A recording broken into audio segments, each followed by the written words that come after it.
Okay, folks, we are going to go ahead and get started. Good morning. Thank you, everyone, for joining us today. My name is Lindsay Van Weergen, and I'm the Director of Marketing here at the International Institute for Analytics, or IIA. Welcome to today's webinar, Operationalizing Analytics in Financial Services. In case you're new to IIA, we are a research and advisory firm co-founded by Tom Davenport and our CEO, Jack Phillips.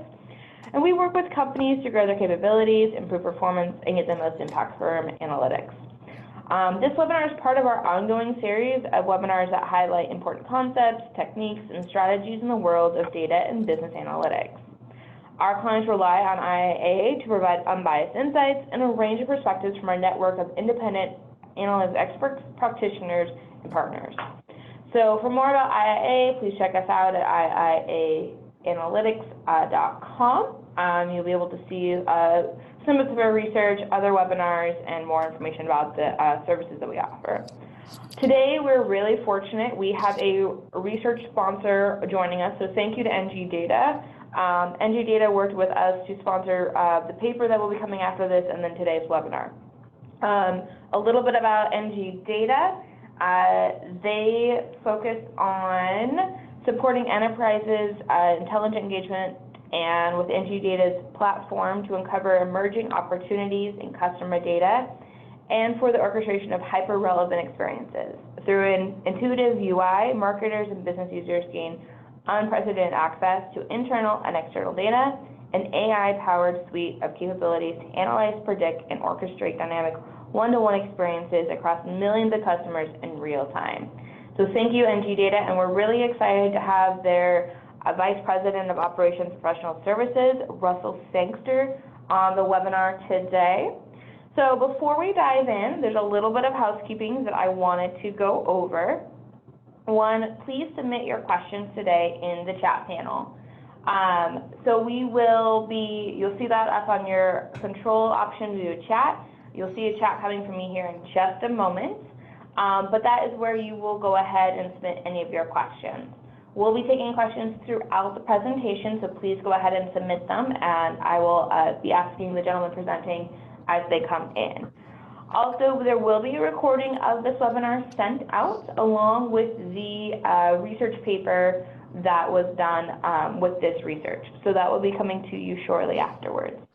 So let's get started. Today's webinar is hosted by IIA's lead researcher, Bob Morrison, and like I mentioned, NG Data's Vice President of Operations and Professional Services, Russell Sangster. Bob is our lead faculty member here at IIA. He's an accomplished business researcher, writer, discussion leader, and management consultant. He has been leading breakthrough research at the intersection of business, technology, and human asset management for more than 25 years. Russell is the Vice President, like I mentioned, of Operations and Professional Services at NG Data. He is responsible for delivery and support of services at NG Data. He has over 20 years of consulting, solution design, delivery, implementation, and support service expertise with a variety of international clients serving many diverse industries. So welcome, gentlemen. So glad to have you here. And Bob, I'm going to let you take it away. All right. Thank you, Lindsay. Hi, Russell. Thanks to everyone for joining us.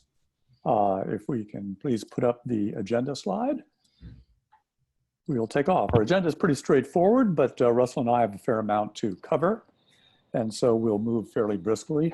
We'll begin with just a quick overview of what's happening in customer analytics and financial services, and then we'll look at 4 quick case studies of 4 really different types of financial services institutions.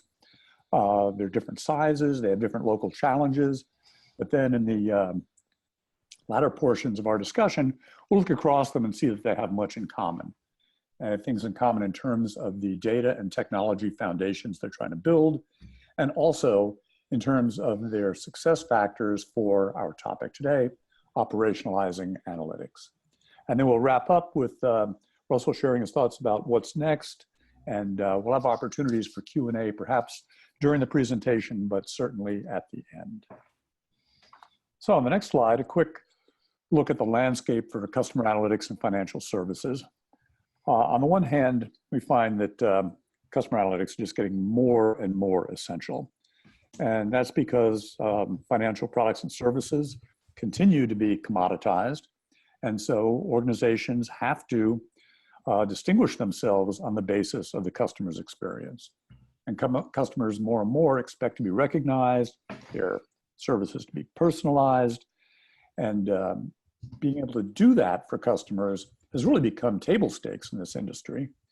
But even though it's table stakes, those who are best at it, at working with new data, with more advanced techniques, can make it not just table stakes, but a source of advantage. What's challenging here, I assume everybody on the call is familiar with the landscape to some extent, but first challenge is getting that 360-degree view of the customer, past, present, interactions, and so on. Another kind of trending challenge is moving data and analytics to real time so we can respond to customers instantly. And really, this is a very challenging area across the board. Getting the data, building the models, keeping the platform coherent. But most often, organizations tell us, you know, that's all difficult, but what's most difficult is driving analytics into operation across the enterprise. And that means driving adoption, making the analytics work as seamlessly as possible in people's workflows. And I would maintain that you haven't fully operationalized any analytics application until you've closed the feedback loop so that you can continue to improve not just the models, but the business performance. That's my quick overview. Russell, what would you add regarding the landscape here? The other piece on the landscape is the omnichannel. From our perspective, obviously the siloed data and moving those models from an after the fact reporting kind of spot to real time. Obviously keys. The other one that I might add to the list here would be the omnichannel aspect here, where customers will have a disjointed communication, broad term communication with their financial services organizations. They may be halfway down the path, sales path on a mortgage, and now's not the right time to start talking to the customer about a car loan or something else. So it's a number of different marketing programs running within or campaigns running within an organization simultaneously and over different channels. So also being able to manage that communication might not be appropriate to do to promote a mortgage across a mobile channel, as it might be better if you know, a branch visit or somebody's calling on the 800 number or a website. So it's really that management of the issuance of communications and the nature of the personalization of the communications with customers across the various channels, because we now have all these variety of digital touch points that we have with our financial services organizations. So it's not just the customer view, but it's the customer interactions that have to be up to date across channels. Across channels, yeah. Excellent. All right, let's move on to our the first of four quick examples. This is Coast Capital Savings. They're a rather large Canadian credit union, a very well-respected company. They get they're mentioned, you know, best to work for, best company awards pretty often. Because they're a credit union, they're owned by their members, and so they're not so much beholden to stockholders or financial markets. And being owned by members, they can play for the long term. They can be purposeful in what they do. And because they're centered on members, they're already competing on very personalized service. And so what they're trying to do with analytics is turn their high-touch approach and make it even smarter. So the three realms in which they're focusing customer analytics right now, they really have a common core, which is around a next best action capability. But that capability is deployed at three levels. One is, what are the next best product offers to make to customers. The second they call relationship builders. It's really about what's the next best conversations that relationship managers should be having with customers. And then the third, I think, is as common, kind of aggregate that, and what are the next best actions we should take in terms of the composition and targeting of marketing campaigns. Well, now there are special challenges or methods with respect to operationalizing analytics. This case I found very interesting because it's really a grassroots operation. The next best action capability, the first version of it was introduced to 6 of their relationship managers in 6 different branches. And from there, it grew to local branch teams, across the branches, across ultimately all the branches, into the call center. And at this point, everyone in their banking operation uses the next best action capability in some way, shape, or form. And every single employee, regardless of their role, learns about the capability as part of their new employee training, because it's simply become part of how they think about and interact with their customers. A couple of other points here they emphasized with me was it's a general capability, but they also have special dashboards based on people's roles, like am I a relationship manager or a branch manager? And one of their keys to success was getting participation kind of throughout the extended kind of multi-iteration rollout of this capability. The individual, those 6 relationship managers turned into the kernels of 6 what they call evangelist teams that were eventually in all the branches, so that colleagues were basically training and introducing other colleagues to the customer analytics capability. That's Coast Capital in a nutshell. Russell, what do you take from that example? Always enjoy speaking of credit unions because of that mindset that you touched on, where everybody's a member as opposed to a customer. There really is a different, coming out of the box, there's a different mindset and mentality when it comes to things like this. And those organizations always makes it interesting. So you get that a very different feel. And what I took from this one was they appear to be very sensitive to that communication pressure, as we call it, with our customers. With their customers or their members. Number of larger organizations aren't necessarily as sensitive to that. So just is, I've got a marketing campaign, this is going to go out, and that one's going to go out, and this one's going to go out. Whereas this really is the next best action / offer, which ends up with a much more engaged, personalized experience with those customers. So you end up with a much more effective conversation, a broader conversation. All this analytic stuff is not necessarily just all about cross-sell, upsell. Right. Sometimes people get stuck in that mode. And the other very interesting piece from this is that role-based customer dashboards.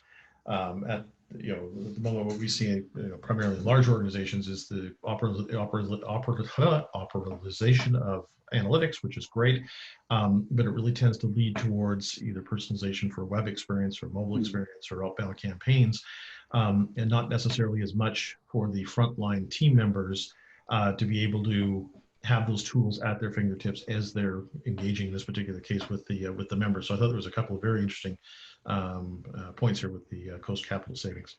Great, thanks. And to go back to your second point, just briefly, one of the things the Coast Capital people really stressed with me is that the objective is always what's next best for the customer. Mm-hmm. It's not about upselling or what's the next best thing we can sell them. And it's maybe a subtle difference, but it's core to what they try to accomplish. Yeah, yeah.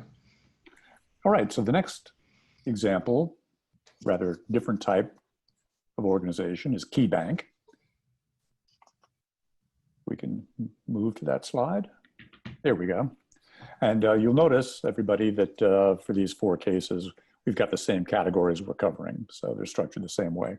Business situation, what are they doing with analytics, and what's interesting about how they're operationalizing. KeyBank is probably pretty familiar, largest part of KeyCorp. They're based, I believe, in Cleveland, Ohio. They're one of the largest full service and still heavily retail banks in the United States. They get a lot of awards for their local community activities. And they have, among these organizations, maybe the most advanced starting point or a current state, because analytics and visualization are widespread thanks to investment in recent years. So they're just a regular part of how KeyBank does business across a variety of banking functions. And so the challenge then for the analytics group is how do you keep up? Because there's lots of demand and there's more and more demand. And so their approach to keeping up is in fact to automate and standardize as much as possible. They've already got a variety of next best action type models in production around products and services, attrition, next best outreach, and so on. But the business wants more of those and more sophisticated ones. So what they have developed is, they call it both an architecture and a set of processes, but it's trying to standardize how they gather and manage data, how they develop models, how they monitor the performance of models and test them, and how they move them into production. And the result of this, and it was, that sounds like maybe that's kind of an infrastructure play behind the scenes. It took them a while, but the results are pretty phenomenal, because the development time for a new customer analytics model is reduced by as much as 90%.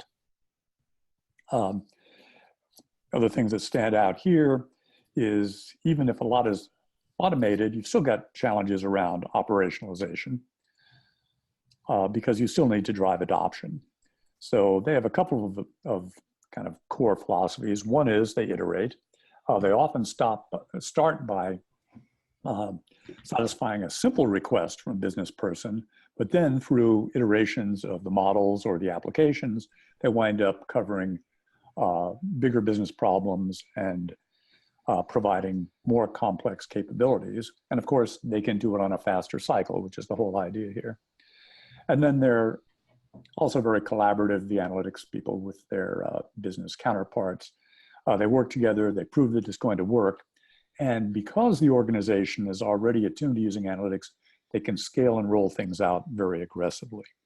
So this, to my mind, Russell, this is about kind of high volume customer analytics and a way to get it.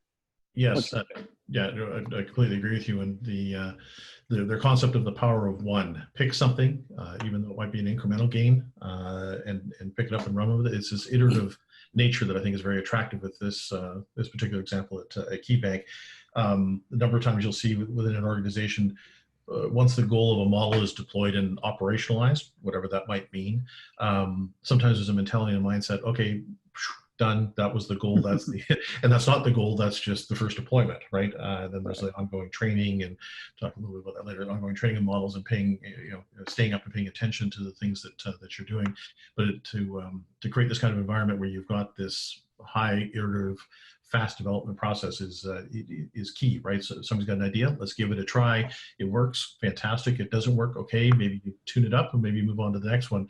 But you create an environment in which introducing something new, introducing a new model or a new process doesn't become a whole entire large project in of itself, which is key, right? We're all sort of learning new things here and new data sources and deriving new insights. You need to be able to move quickly to be able to, somebody in the field or somebody in the front line's got an idea about something. Let's see if we can't do something quick here. Clearly more than a sandbox, because it is in production. So I thought the iterative nature of their approach, I thought was fantastic. That speed to the time to turn one of these things out, I think is great. Very good. All righty, we'll move on to the third one, which is Bank of America Merchant Services. Bank of America is a well-known name. Merchant Services perhaps not so much, but they're one of the largest payments processors in the United States and Canada. They handle more than 16 billion transactions a year for business customers. And their challenge is they've got over 200,000 small business customers, and those 200,000 are quite varied. Some are regular ongoing concerns, some are in one location, some in many. Some of them are just seasonal businesses, and some of them are kind of cottage industry occasional businesses. The analytics head made the point by saying, hey, we do farmers markets. And so they pop up on Saturdays, that's the only time they're there. Given that variety of kind of patterns of customer activity, makes it a big challenge to anticipate attrition, because some small businesses go out of business, some are shut down for a while, but some may be reducing what they're doing with Bank of America in order to go to one of the competitors. And that's the focus of a relationship management organization within Merchant Services. And this customer analytics story is really about 2 generations of attempting to do the same thing. Their generation 1 models flagged warning signs that the customer may be attriting, if that's the right word. But they were based rather simplistically on the number of customer transactions. And when the alert was issued, it was often too late. And after gaining quite a bit of experience with that, they stepped up both their data sources, looking at a wider variety of signals, and their predictive analytics capability. And the next generation models looked at much more subtle signals, including not just the number of transactions, but their size, their mix, their timing, and also what interactions the customer has had with merchant services, customer service organization. And as a result, they were able to much better anticipate and act in advance when there are real signs of customer attrition. So the first point under operationalizing, you can say in this case, operationalizing is pretty simple because the models we're talking about serve one user community, the relationship teams. So you don't have to convert everybody in the organization to taking part here. It's serving a specific purpose for a specific group.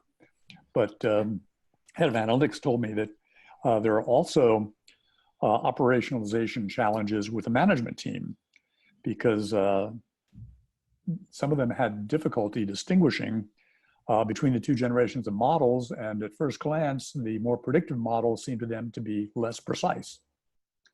The generation 1 model said, hey, here's an alert, do something. The generation 2 model said, things are looking bad, you should consider doing something.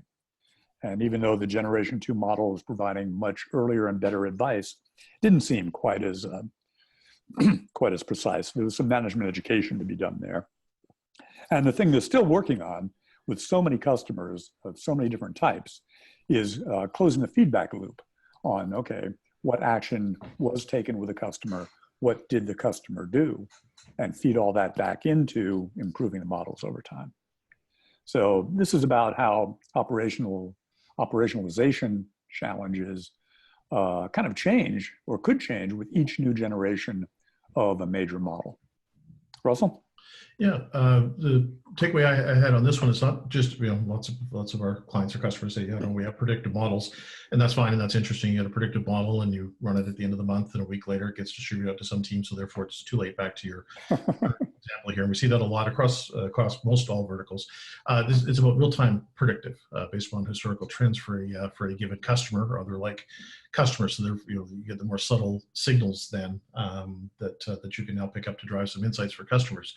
The other thing, organizations sometimes get stuck. I've got a predictive model that's running in real time, and I've got a particular score for a model at some specific moment in time, and that's good and that's interesting. It's nice to have that. It's really that's the first piece, but looking to take it to the next step of the subtle signals then is to use that first and second derivative of that model score. So over time, you're constantly monitoring and measuring the change in a score for somebody. Historically, if a churn model, the threshold was 0.75, and historically I've bounced around a 4 or 5, and all of a sudden I go to a 6.5, I haven't reached the threshold, which would have been, I assume, in the generation 1 models.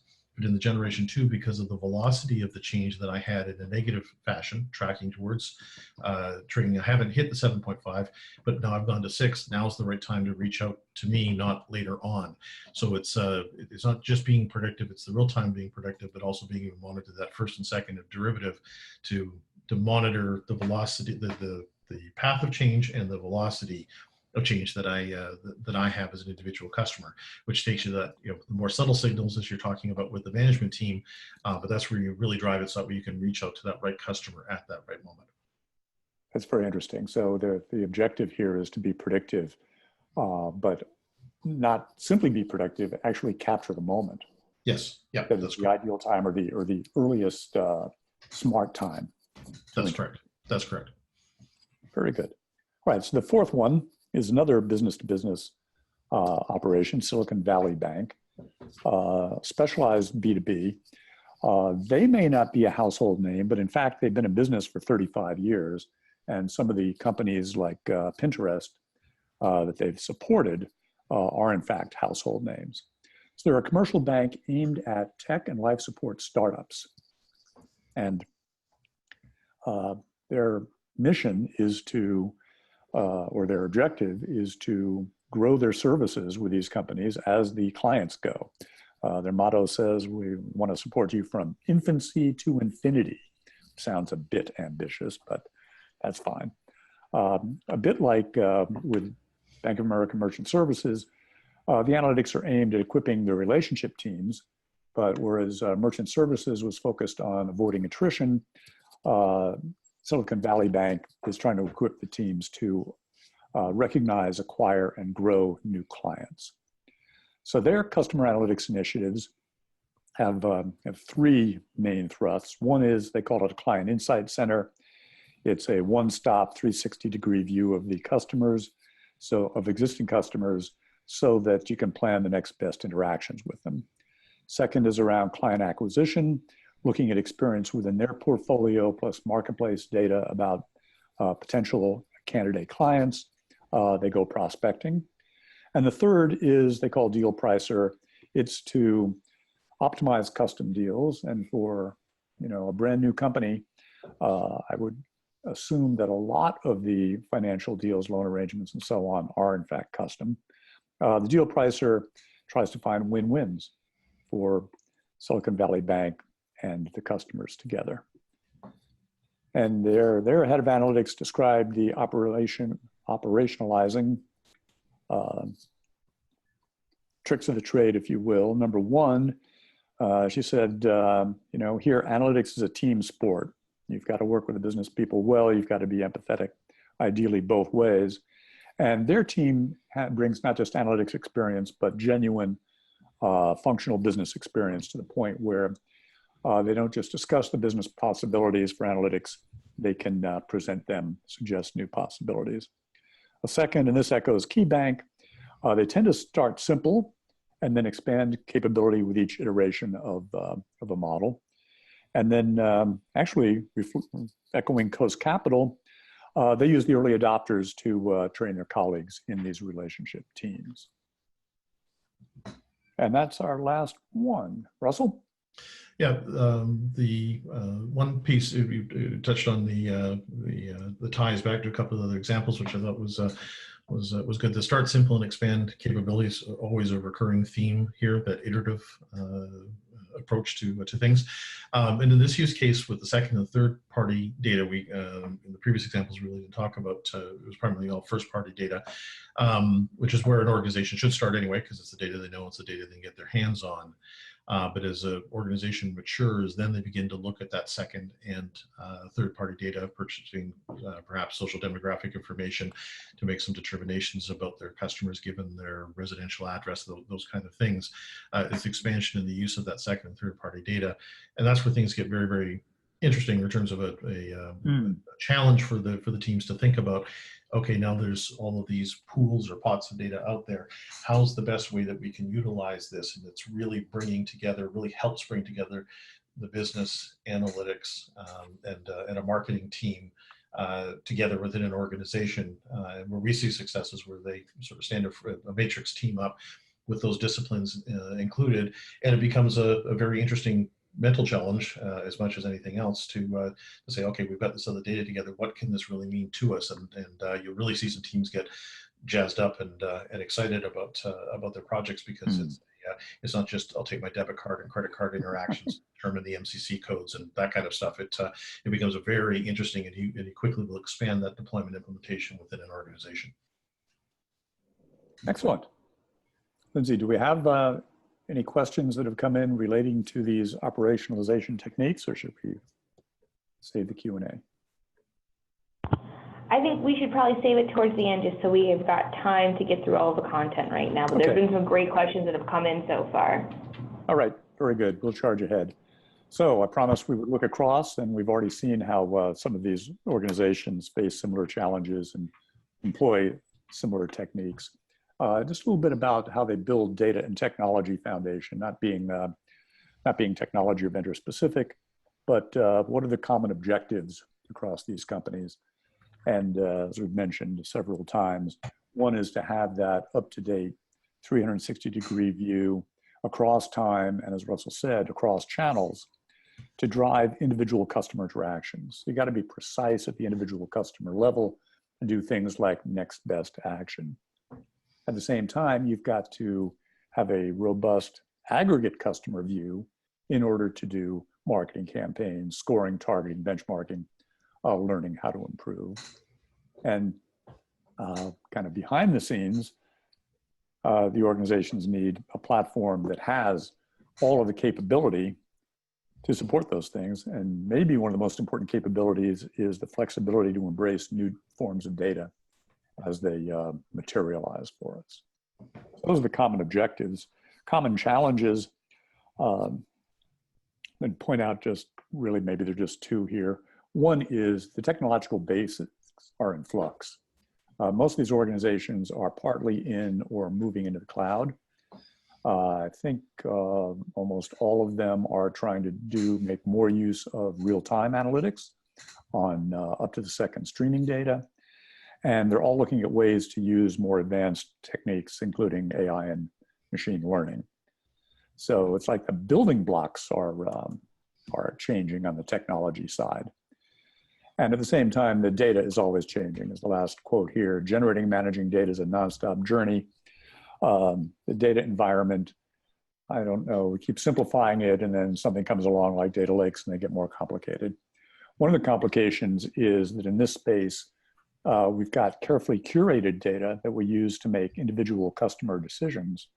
And we've also got kind of messy experimental data, maybe out there in a data lake, incorporating outside sources and so on. And the experimental data is very useful for finding new patterns, but of course you can't use it the same way as the curated data. So you've got, if not two environments, at least two different purposes for the data in hand. And if we go to the next slide, there are obviously no quick solutions for those challenges, but I think we firmly believe that the foundation for success is to have a closed loop. I don't know if we should call it a platform or a system, but these pieces have to work together. Marketing strategy, driving customer data, driving what analytics you use, driving how you interact with customers, which of course is the big shaper of your market strategy. So a lot to do on the data and technology front, but kind of an imperative to get the pieces in motion holistically or in coordination. Russell?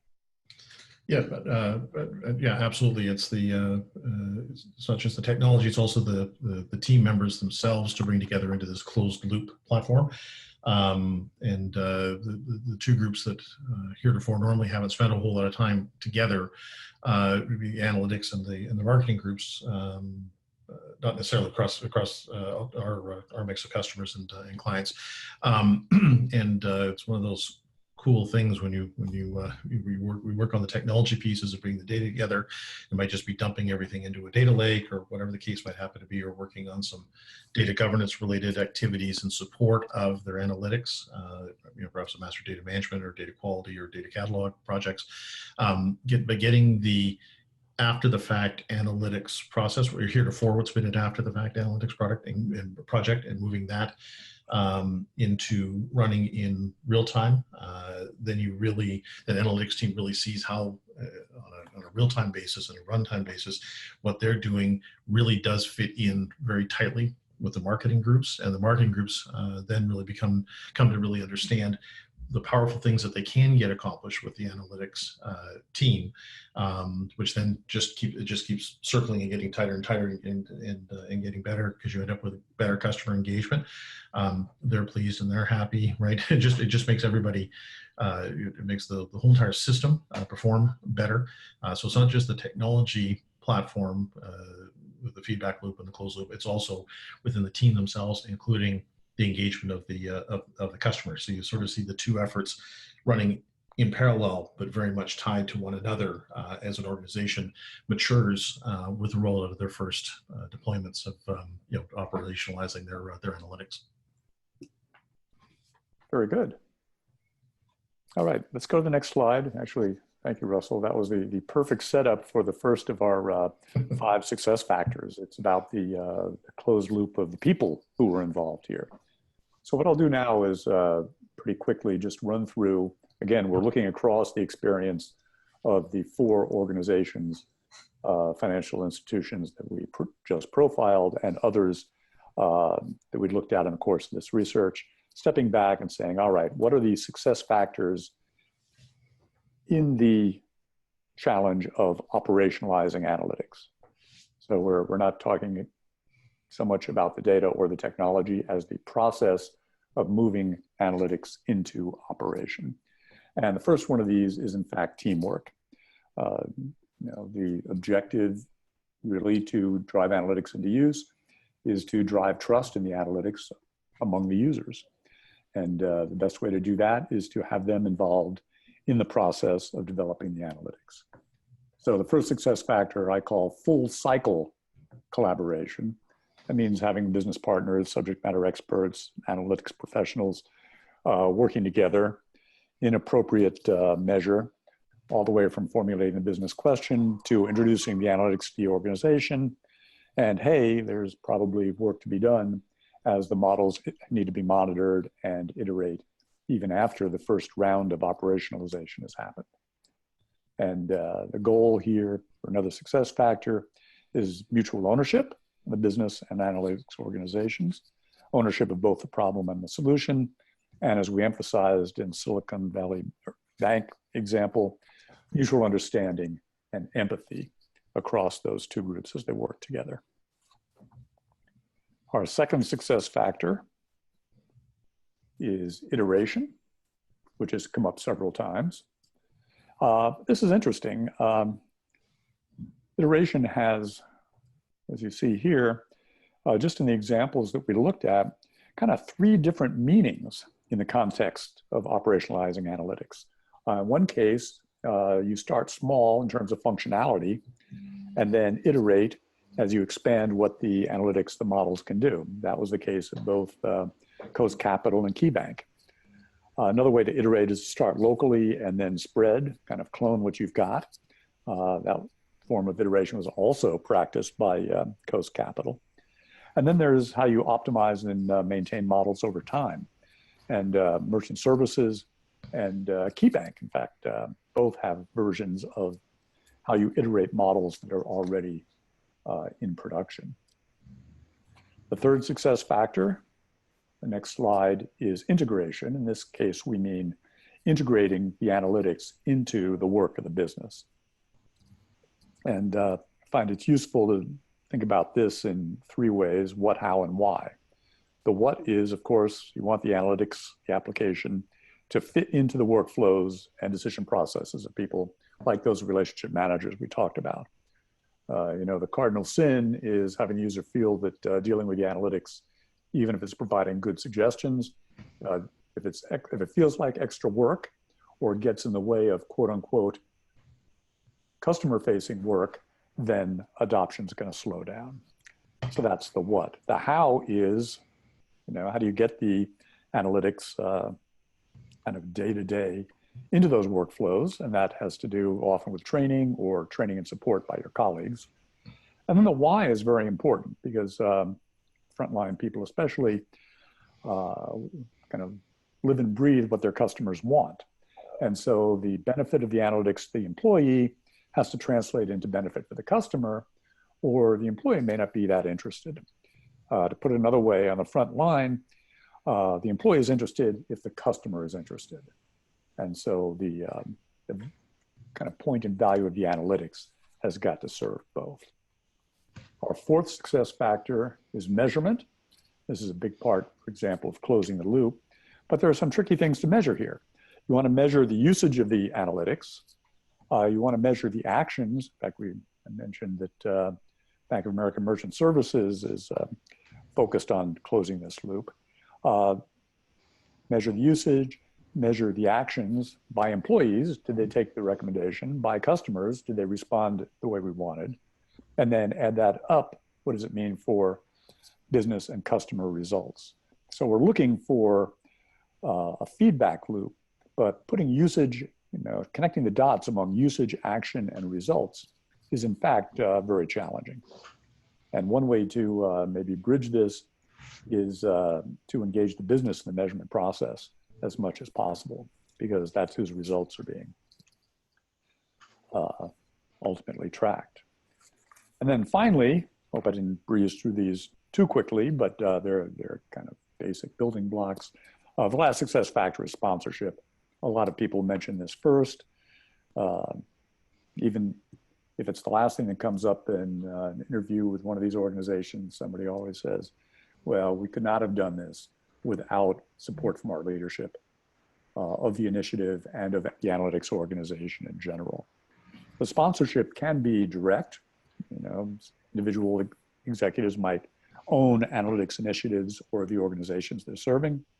It's also indirect. One of the ideal conditions in an organization is if the leadership is in fact analytical, data-driven, sets a good example, not just proclaims the importance of analytics, but sets a personal example of using analytics and expecting analytics use by others. It's kind of the desired executive behavior. And then a really good sign is that the executives stay informed and curious about analytics, not just in their own fields or organizations, but what's happening in other parts of their business, maybe what's happening in their industry or other industries, to be on the lookout for how analytics can improve what they're about. All right, if we go to the next slide, with our summary of those 5 success factors: teamwork, iteration, integration, measurement, sponsorship. And let me turn it over to Russell to perhaps provide some commentary on these, but then share with us a bit about how operationalization plays out in the field. Okay. Russell? Yep, absolutely. So a lot of recurring themes in our discussion here this morning. That iterative, bite-sized projects, right? Measurable. Those are really sort of the keys to drive towards success for these kind of projects as we see them and observe them with our clients. The best practices.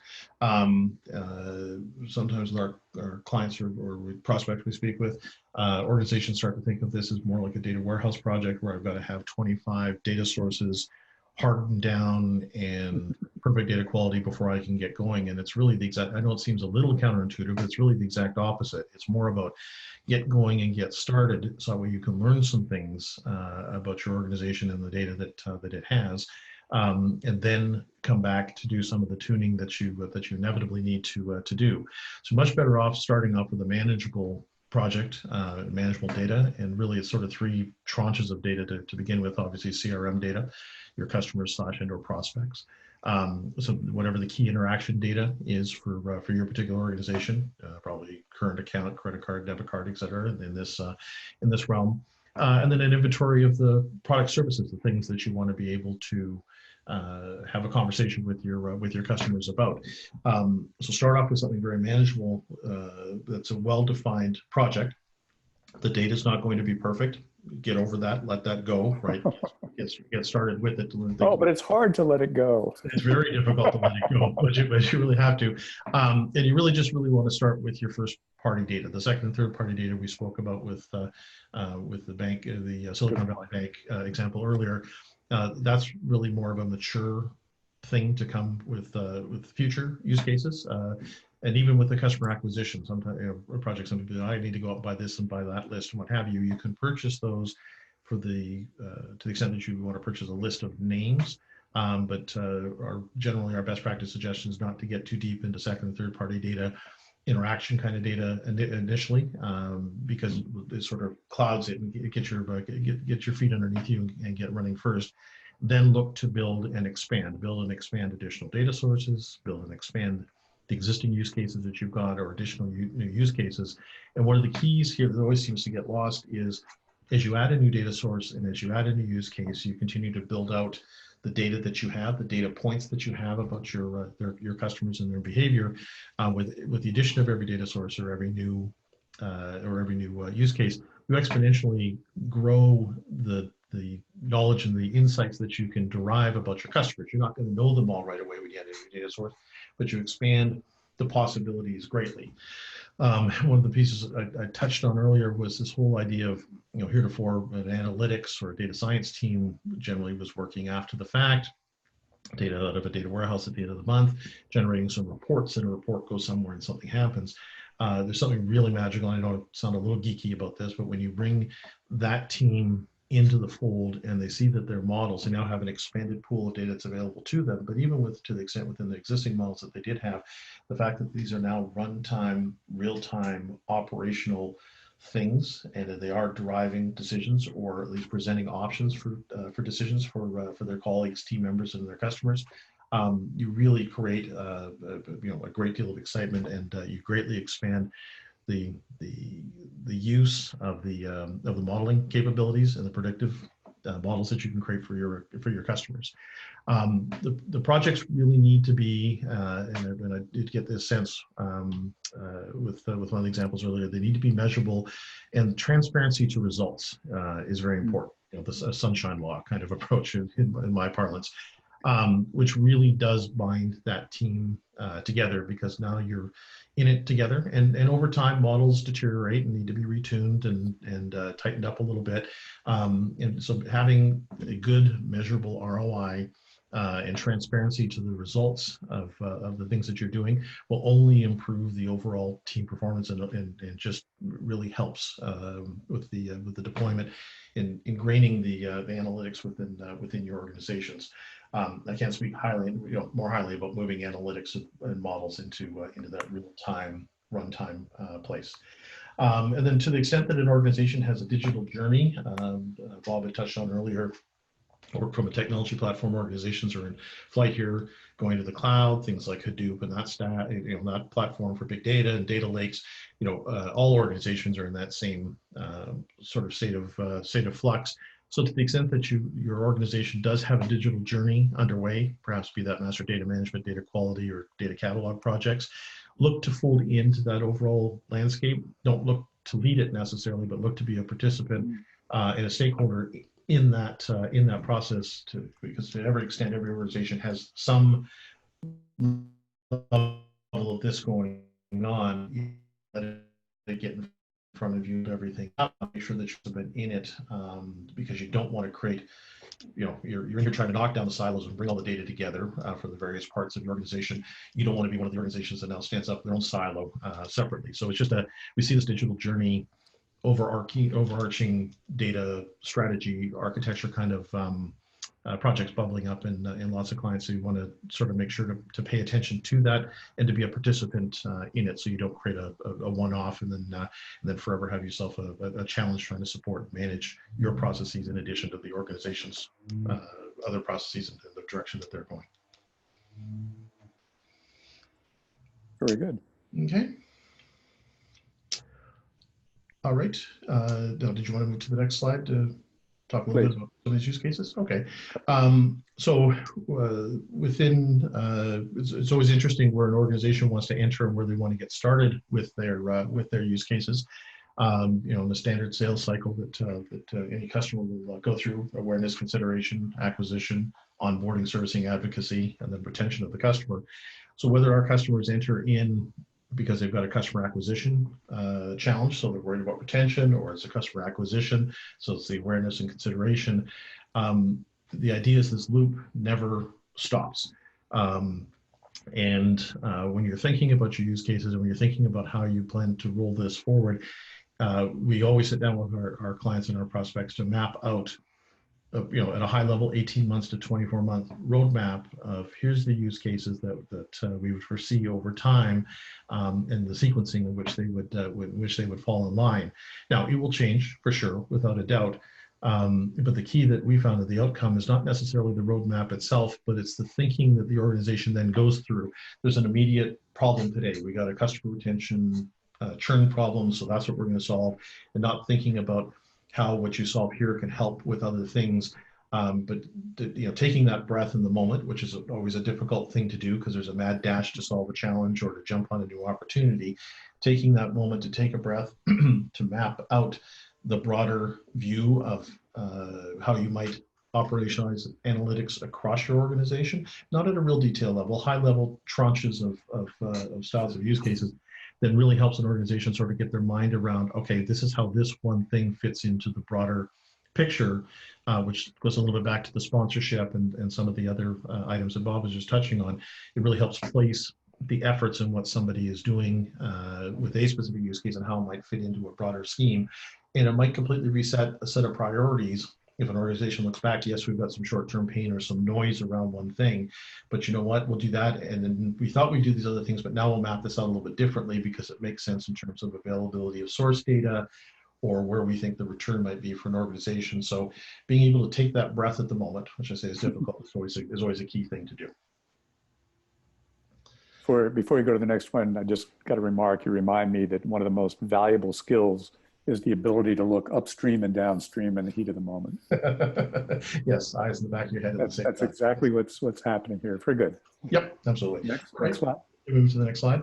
And just an example of a client of ours, a large implementation we did in Asia for a retail bank. And this a little bit goes back to the omni-channel and convoluted, from a customer perspective, convoluted conversations with the customer, where the customer was getting bombarded by multiple, even within the same channel, multiple different campaigns / personalizations, and there was no continuity or thought about it. The credit card department knew that they had a budget and they were going to do something, and the mortgage department had something and they were going to do something, and the car loan, and really bombarding customers. And in a lot of countries, and serving 70 countries in Asia Pacific, Africa, and the Middle East, a lot of the countries have communication pressure laws also, where you can only communicate during certain times of the day, and you can only communicate so many times in a solicited or unsolicited manner with your customers. So being able to really refine that omni-channel communication with the customers and being able to manage that in a more appropriate way was the key here for this bank. So you know, they had the pieces, they had their CRM solutions, they had all these pieces together. What they didn't have was a way to really organize and manage that omni-channel communication with the customers, and it was just becoming noise with their customers, and they had to step back and say, wait a minute, we're bombarding everybody. We need to get much more targeted to improve our results, and we need to turn down the noise that our customers are receiving.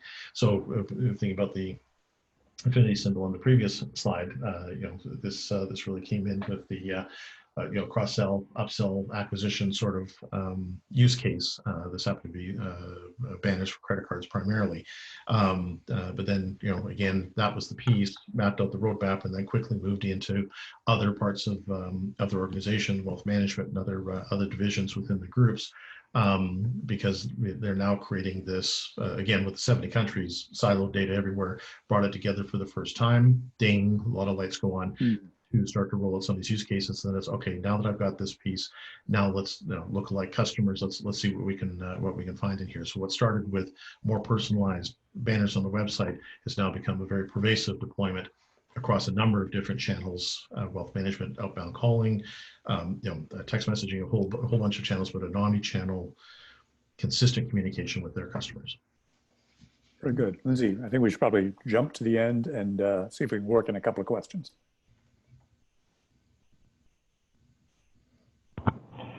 Yeah, we had some great questions come in, everyone. Thank you for participating. I think one that we should squeeze in here really quick is, in all of these cases and all these things, you know, how do organizations make the business case to stakeholders? What are some of the key things that you guys are seeing as ways to get shareholders involved and on board with these initiatives? Go ahead, Russell. Yeah, it's generally where we were 5 years ago. This is more of an interesting pure analytics or an IT kind of project and approach. Whereas now I think the model sort of comes to a little bit to the sort of what's next stuff, where organizations are, if they don't do it, somebody else is, and they will eat their lunch, and the clients will pay. So that's one dynamic where I think the organizations understand it, see the value, but also feel the pressure, right? The eyes in the back of their head, the front of the head, to use your quote, Bob. That certainly is a key. And the other piece that we see is a lot of this budget has moved from perhaps just a straight analytics team, or move certainly from IT, and move more towards a marketing budget. So now we're working with organizations that have a specified project and a specified ROI that they need to be able to measure and be able to drive against. And that really helps organizations get much more organized. So we're seeing more and more either an organization group that's got a marketing bent or marketing teams coming forward because they've got a project that they have sold internally and they have personally signed up for something. So that's becoming less of a challenge over time. But again, the punchline on that is be able to define your projects, be able to measure your projects with transparency, and there's nothing like success that'll lead to more success, and that really helps get anybody who might be hesitant or dragging some feet across the line. Good. Do another? I think we're at the top of the hour, Bob, so I'll let you guys go ahead and wrap up. Okay, well, then real quickly on the what's next slide, what do we see?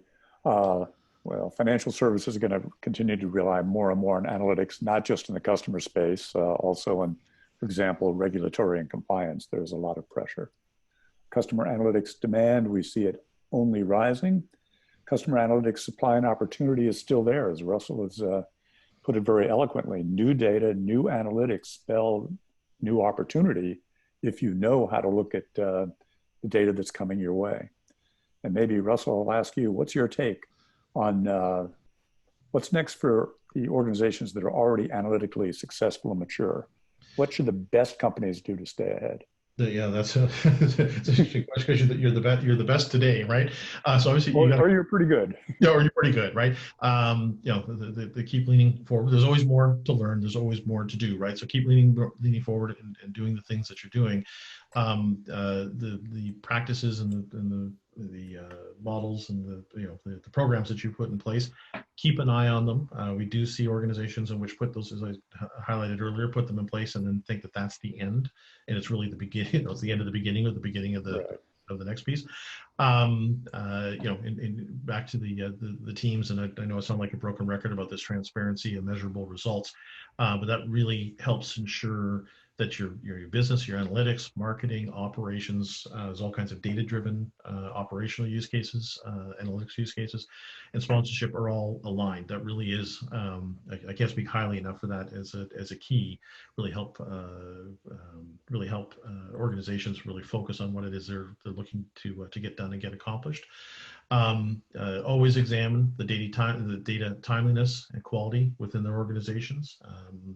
You got a handle on something today isn't necessarily always the case, and where that really shows up is in the resultant models and being able to monitor your models over time, looking in case they begin to degrade. In organizations, we find it really now starting to, the ones that have gotten over the first, say, 4-6 implementations outside of a customer acquisition really are looking at that second and third party data. That becomes a much broader conversation, as I touched on earlier. But that's then you really can expand the things that you're doing. That really tends to lead more towards the customer acquisition awareness style use cases, but it can become very powerful. And last but not least, it's expansion of the results across the organization. Wave the flag. The Coast Savings, I think, is just a fantastic example that they built those dashboards up from the ground up at the beginning of the project. Normally, those are always an after, unless it's a very specific use case. Those are after the fact items, and I think that that's very powerful because in the model that they have, it becomes a train the trainer within the branches and what have you. It just becomes baked in with your day-to-day activities. And that's the constant adoption or continued use of the tools is key for what would be an analytically successful, mature organization. Excellent, thank you. I think back to you, Lindsay. Yeah, thank you, Russell. That was a great insight, and thank you, Bob, and thank you to everyone who joined us today. Made this a great call and your great questions. As a reminder, we'll be sharing the recording and the research brief that went with this shortly, so keep an eye out for those emails. Also, as participants in the webinar, IIA's Fall Symposium is happening October 8th and 9th in Detroit this fall. So you also see a promo code coming out to you to have a discounted registration. This is our great event. We've got Bob there, all of our other experts, a handful of peers. This is really a great place to meet other analytics professionals and hear from some of the top speakers. We also have some insights at the Ford factory and how analytics is going in. It's a kind of a exclusive to IIA, so you definitely want to be there. Again, if you guys aren't following us on LinkedIn or any of our social channels, make sure you do so you can see other upcoming webinars. We've got a lot coming in the rest of this quarter that you don't want to miss. Thank you again, everyone. Thank you again, Bob and Russell, and have a great rest of your day, folks.